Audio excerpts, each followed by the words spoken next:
We're the not so angry environmentalists.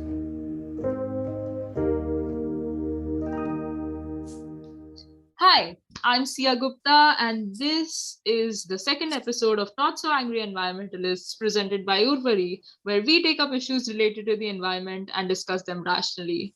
The environmental community is pretty hostile right now, and this is an attempt to be more inclusive in the journey to fight climate change. And joining me is Vasundhara Gupte, and today we are discussing internet activism. So before we jump into internet activism, I just want to kind of give people an idea of what it is. So it is basically when you use digital tools like internet or social media or emails for activism, right? So, if you are using social media to advocate for issues or to incite change, you are basically using internet activism, and it has been around since 1990s, I think, for a while now. But obviously, since the technological boom and advent of web 2.0, it has gained a lot of popularity, and I think it is safe to say that today it is one of the most popular forms of activism, obviously, because it's very convenient, and it's also very easy to be heard at a global scale when you're using internet activism. So yeah. Okay. And what are your opinions on it? Because it's a people think it doesn't work, it's a waste of time, it's a fad. So what do you feel about that? So, for example, let's talk about something. They've actually given it a term called slacktivism or even clicktivism, which basically means uh, how people, they'll share one story or like put one post and feel like, wow, we've contributed enough to the issue, and they'll just like, oh, okay, I'm done here. So that is it's basically lazy activism, because it's not really doing much. I mean, sure, you can say it's spreading awareness or whatever, but that's not enough. That's not activism. So there is definitely that, and I feel like we've seen this a lot, especially since the BLM movement gained a lot of attention after the George Floyd incident. And I was seeing so many people just hashtag BLM, and that's it. I mean, what else? There's so much more that we need to do, Yeah, posting that this black grid and being like, I'm by exactly. heart, guys. Yeah, I'm sorry, but okay, what I don't want to say what was the point of that, but if you're not doing anything other than that, then what was the point of that? It needs to be backed up by some kind of action, is what I feel. So there's obviously that. Exactly. Like, is this a good time to talk about it? Like, even at Urvari, we post a lot on our social media, right? Or we try to post a lot on our social media. Lazy team, guys. But and every time we post something, there are quite a few people who say that, oh, if you're doing good, why do you need to show it off? Why do you need to post about it? But the thing is, it's about inspiring people, right? We're not just posting about it, we're also doing something about it. It is backed up by action.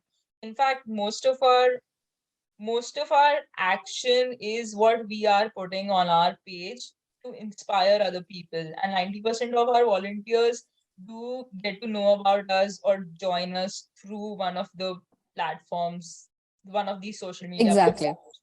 So it's about inspiring other people. We don't want to show off or anything. But yeah, we like Makes sense. if we just posted on Instagram, and if you're just an Instagram page, then I don't think we'd be able to make much of a difference. Or yeah. Yeah. So and another thing is, how and there's a term for it. It's called virtual signaling, where you'll see people, celebrities, especially organizations, just jump on the bandwagon of whatever trending cause is trending or movement to score brownie points with the audience, and again, no action to back it up. So especially, I think I see celebrities do this a lot. They will post like one story, and these are people who actually have the resources to incite real change, to actually contribute to the movement. These are millionaires. These are people who have access to so many millions of followers, and what they're doing is like putting a black square once again, or hashtag BLM on their stories. You can share resources, you can share donation pages, you can, there's so much you can do, right? And what you're doing is posting a black square to do brownie points. This is, I feel, again, it comes under slacktivism because it's just lazy, Yeah. so Yeah, which brings me to another question. This is do you know that whenever a celebrity posts about a like fundraiser or like a cause and urges their followers to donate towards the cause, a lot of people say, oh, your net worth is much more than your followers and you haven't donated. So why the fuck are you telling these people, who a lot of whom earn minimum wage or a lot of whom earn uh, not much less than you? Why are you asking them to donate? And what are your thoughts about that? I feel like they should, I mean, if you're sharing something, at least maybe if especially if you're a celebrity, you probably might want to donate yourself, do a little bit yourself. But at the same time, let's say I was sharing something, maybe I'm not in the position to actually donate, but at the same time I would, like other people who can donate to actually donate. So yeah, but at Yeah. the same time, I don't feel like if you yourself do not believe in the cause, uh I don't know. Yeah, Yeah. no. What do you Yeah. think about it?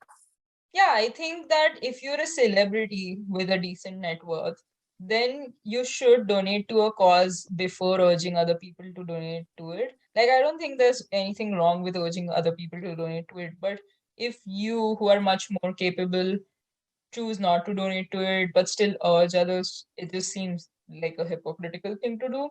But as you said, for Mm-hmm. students like us, right, sometimes I'll see someone's tuition fundraiser or something like that, and I'm not in a position to give to the person, but I will post it on my story just in case someone else. Exactly. Like that was the thing we were doing during this COVID plasma donation thing, right? You can think of it like that. I didn't have COVID, so I didn't have, my plasma was useless. But uh, Correct. when someone needed it, I posted it on my stories in case someone else saw it and decided to donate. Although plasma donation was a scam, we discovered that later, guys. But it's the effort that matters. which which brings me to the next drawback: misinformation. Oh my god, so much of it.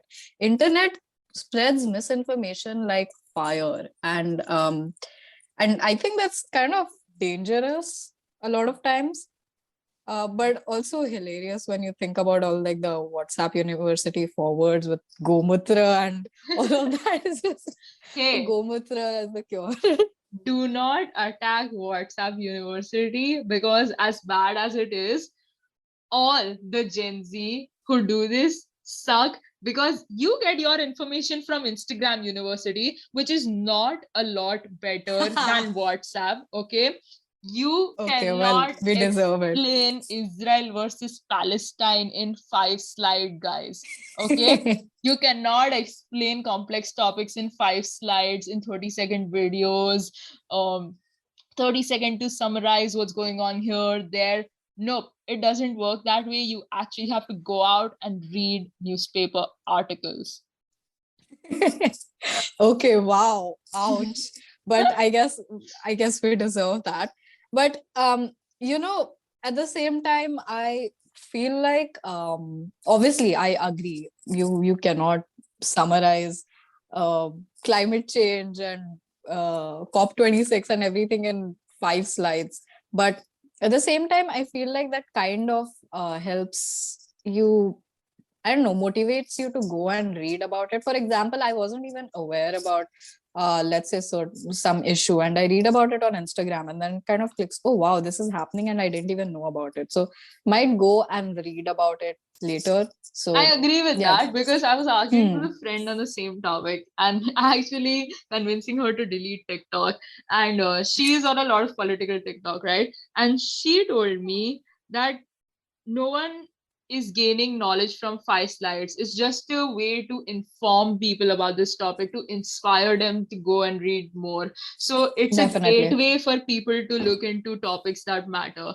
And Mhm.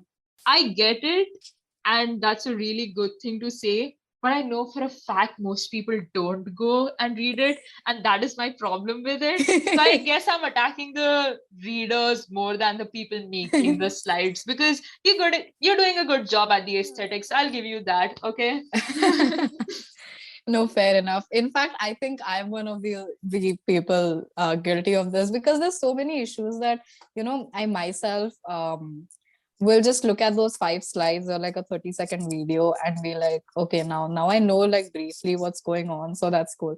Of course, this is not true when it comes to like issues that I want to talk about or advocate for, or that really like resonate with me, especially like environmental issues and stuff, because this is something that is very important to me, that I stand for. So obviously I can't have my information coming from Instagram or WhatsApp. I need to go do actual research, read newspapers and stuff like that. And I feel that is very important, especially today, getting your information from like actually researching, reading, and especially newspapers and all, because there's a thing called echo chambers, right? So all these big shot companies, they create these echo chambers where you will likely not be exposed to information that contradicts your pre-existing beliefs.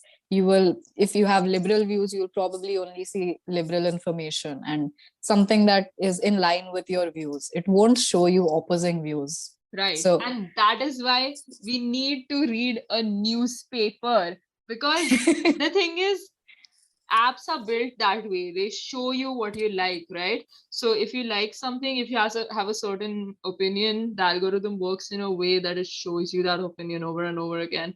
But a newspaper will give you what you want to hear and what you don't want to hear. And that is why read a newspaper, guys. Please, please, just I beg I you. love how Sia sounds like my dad so much right now. Okay, I have a few oldie opinions, but don't go okay boomer on me. Okay, please do. No, but yeah, I feel it's definitely important, for example, I mean, I obviously have liberal views, but at the same time, I go listen to Ben Shapiro's videos. Just, I mean, I do not agree with him, Yeah. like never, but at the same time, I feel like I need to know what their view is, even if it's insufferable, I at least know that I now know their views and still stand by my liberal views. So Yeah, I'm well informed. my personal solution to combating an echo chamber is also that whenever I go and follow an extremely left person, I'll also go and follow a ridiculously right person, and then just to balance it out, even though I really like the left person and I find the right one insufferable, I'll just look at all their stories, all their posts, and just to it's just a personal sense of balance, and a personal sense of, oh, I'm impartial. But yeah, and I think it works pretty well for me, but I wouldn't recommend it to other people, because some opinions you read them and you're like, why? And hate It following ruins your people day, is not bro. good. Yeah. I listen to Ben Shapiro. Imagine every time I listen to Ben Shapiro, my next entire day is just like ruined. No, but you know what? I really like that. And I think I'm going to start doing that. So anytime I'm following like let's say a vegan activist or something, I feel like I will also try to follow someone who advocates not, so that at least I know what is going on both Yeah. sides, Because like, to be fair enough, some opinions on the other side are pretty good, and like there are good orators also, like in the Indian right wing. There was Sushma Swaraj. She was an excellent orator, made some excellent points. If you go listen to her speech, she is Absolutely. absolutely Yeah. amazing. So it's not like, again, it's not a black and white, right? It's more of a gray area. And obviously we have our biases, but it's important to not get consumed in those biases, and it's important to not ensure that you're not in an echo chamber, so that Yeah, you don't unintentionally become a narrow-minded person. So yeah. exactly. Yeah. Mhm. But speaking of Ben Shapiro and politics, I want to talk about how internet activism affects politics, because um, if you've read The Dictator's Handbook, you'll know which I have forcefully made Vasu read, but It you was a will, great book. yeah. So you'll know that politicians don't care about ideologies, right? They just care about votes. And the thing is, so they make laws based on what a majority of the people want. And that is why it is so important to speak out uh, on the internet. Not speak out on the internet, speak out in general, to show politicians that you care. And the easiest way to do that is on the internet. And currently, the most effective way to do that is on the internet. And that is why internet Mhm. activism is so important, because we know that going out and planting a tree won't make as much of a difference as a law banning plastics or putting a carbon tax, right? But to make that happen, Exactly. you need to speak out. And yeah. Mhm. I completely agree. And especially when we're talking about like the environment, because so many times I have seen governments and politicians pass complete bullshit for environmental laws. And a lot of them get passed because we're not doing anything about it. But for example, there was this EIA draft that was passed, I think, during lockdown, right? Mm. And fortunately there was a lot of noise about that on the internet. They were passing complete bullshit rules, like the tribals whose houses are getting eradicated, and they're losing biodiversity and everything is okay, but these people are losing their houses and everything. They apparently don't get a say in the matter at all. There were rules like that being passed for environmental laws of a country that already has complete bullshit for environmental laws, and they're just making it worse. Yeah. And this is where we need to stand and voice our opinions, because unless we don't, they're just going to keep doing whatever, and it's only us that can actually stop it. So yeah, definitely. And there was a lot of petitions that were signed during this time for the EIA draft, and I think it worked. I don't know if it was the petitions necessarily, but Mhm. oh yeah. Speaking of which, do you think petitions really work? Okay. So I have a very convoluted opinion. I will start by saying that I agree 98% of petitions don't work, probably more than that. But keep in mind that it's very important how a petition is framed, right? First of all, you need to ask for something achievable, something concrete, and you need to Hmm. ask it from a person who is in a position where A, they care, and B, they can do something about it. Like if you Wow. sign a petition which is asking for world peace, then it's not going to happen because that's not a concrete goal. It's not something Correct.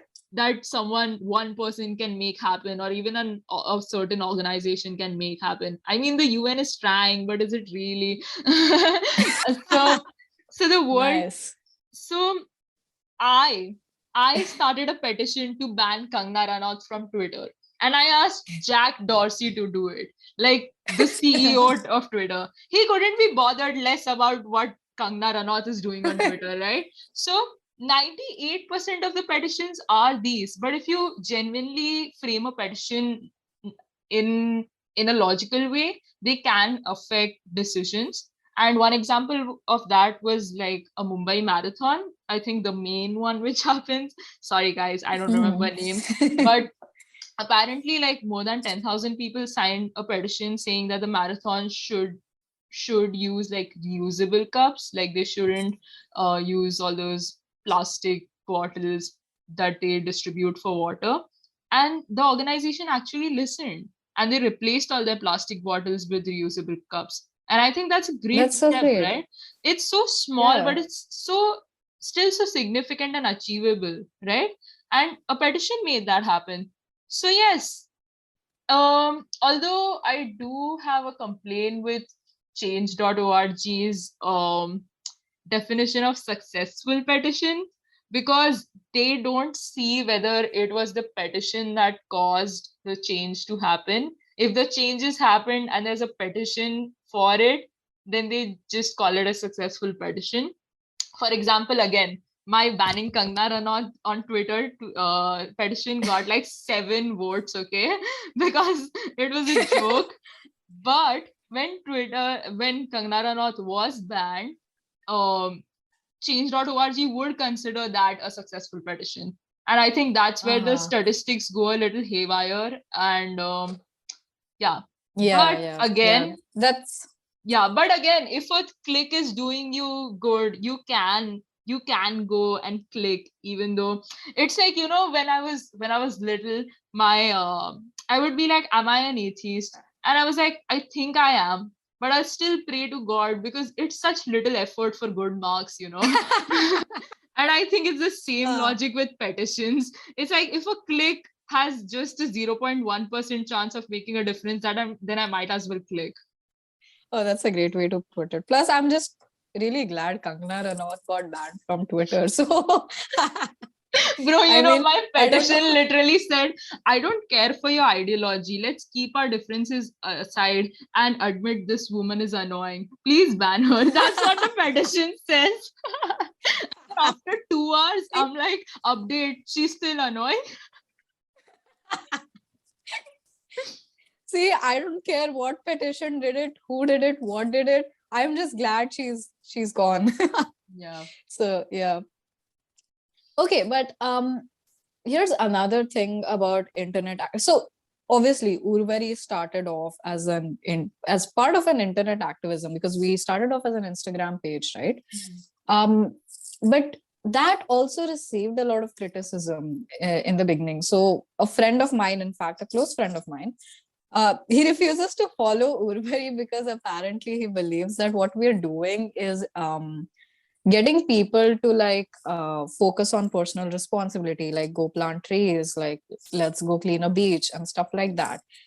But he believes that this is taking away attention from corporations, who are the real enemies here, who we need to target instead of focusing on personal responsibility and stuff like that. So God. yeah. I mean, he's not exactly wrong, but I'm sure there's like Vasu's friend, stop being an edgy piece of shit, okay? Go follow Urvari. Ouch. And second of all, I kind of agree with him in some way, not following Urvari part, but I was listening to an episode of the Joe Rogan podcast, right? Because I'm a Sigma male, guys. No, I was listening to an episode of the Joe Rogan podcast, and there was a guy who was criticizing internet activism, and what he was saying was, it targets consumers, and it tells consumers to behave a certain way, but it never targets the corporations. And how are consumers supposed to afford this? You're not targeting the real enemy. And it spoke about like that. And my thing is, in the majority of the situations that I've seen internet activism blow up, it is usually punching up. It is usually calling out corporations, politicians, governments, etc. But again, calling out politicians might work, but calling out companies literally won't work, because they don't care of your opinion. They just care about their sales, right? So we can bring in real change in companies' behaviors only when their sales drop. And that is when you start making better choices. And that is why people sometimes tend to target consumer behavior. So it's a vicious cycle that we're a part of, and that is why people target consumer behavior. But the conclusion of this is you should follow Urvari, okay? But you get what I'm saying, okay? And I will come up with a smaller conclusion. No, I completely understand that.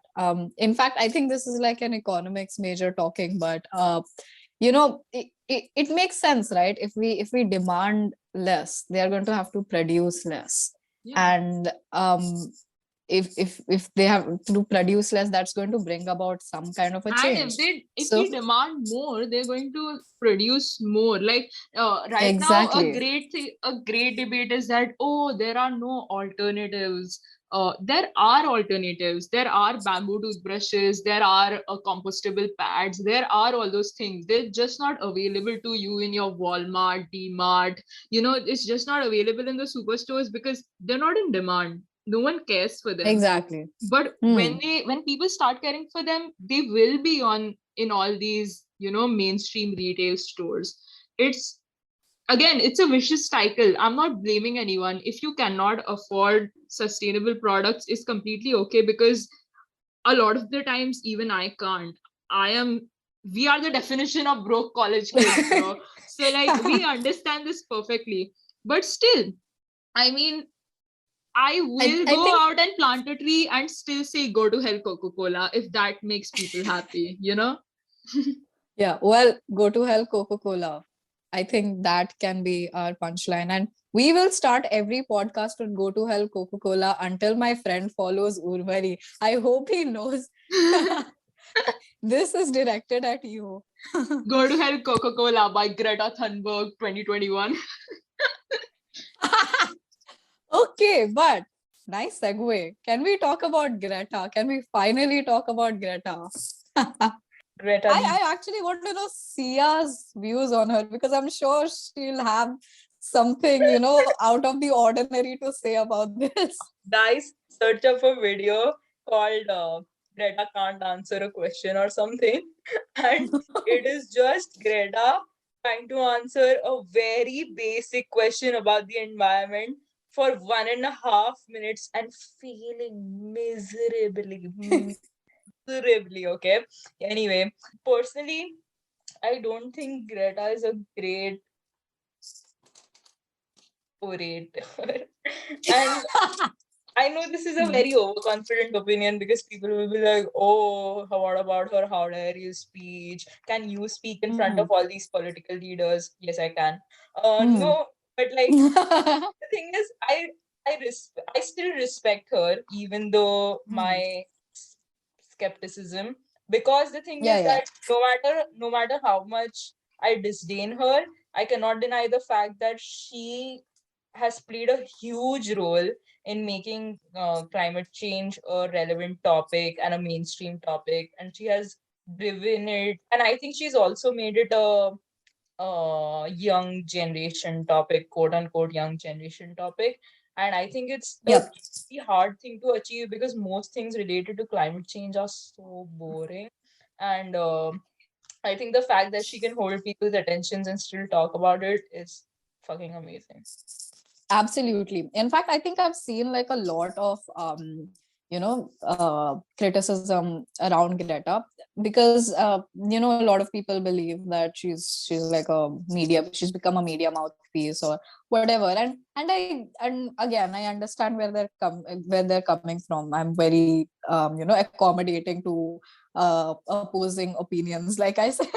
But yeah, at the same time, we cannot deny the fact that she's been pivotal for the for climate change movement, because the amount of people that have joined the movement. In fact, we ourselves, one of our first big Urvari events was joining the Fridays for Future rally, and it was so inspiring. We felt so inspired there, because there were like people all this while, 3 volunteers were turning up at our plantation drives and everything. And it was a very small time thing. And then we saw the climate change rally, and people younger than us took up the mic, went up in front of those people and were talking about climate change. And there was so many of them, like this is pre-COVID, and the whole street was filled, and all the cars and everything was blocked, and everyone was so like dressed up and with body paint and stuff. It was a whole experience. And it was so encouraging to see all of these people, like-minded people, and to see that in Mumbai itself there are so many people who actually believe in this movement. And for the first time since we started Urvari, it felt like, maybe we are going somewhere. It's okay, 3 volunteers are turning up, but at the same time, look at how many more could.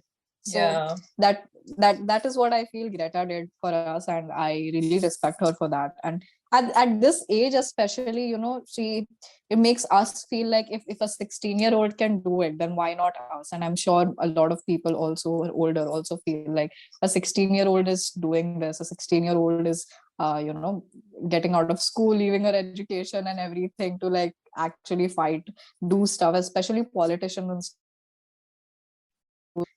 adults Yeah. basically who can do something about it. Yeah. um There's a video of Vasu speaking at the Fridays for Future rally, I think. I don't know where the video is. I don't think it's on Urvarika Instagram. But I yeah. will find it and put a link in the bio, guys. Go ahead and check it out. Is there a Yeah, video? I fumbled a lot, and it was just like an Urvari plug and stuff like that. We can make a change, and no change is too small and stuff like that. I was very young. Okay, I was Greta's age then, I think.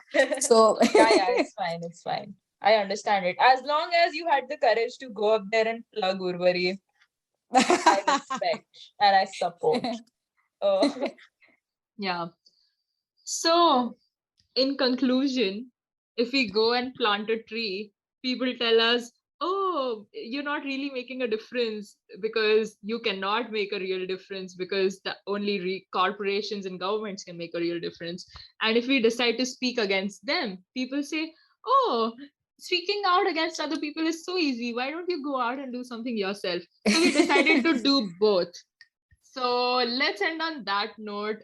And we hope that all of you choose to speak out on the internet while also doing whatever you can to support any cause that you're passionate about, not just environmentalism, though also environmentalism, guys, we're going to die. Okay, no, but yes, No, but but I think we'll add that don't forget to see internet activism is one of the most powerful tools that we have today if we are to incite real change. But at the same time, I think Greta taught us this, that we need to back it up with like real action, because she started, if she were only talking about in climate change and stuff like that and not actually going down on the streets and protesting, I don't think the movement would have been at the scale that it is today.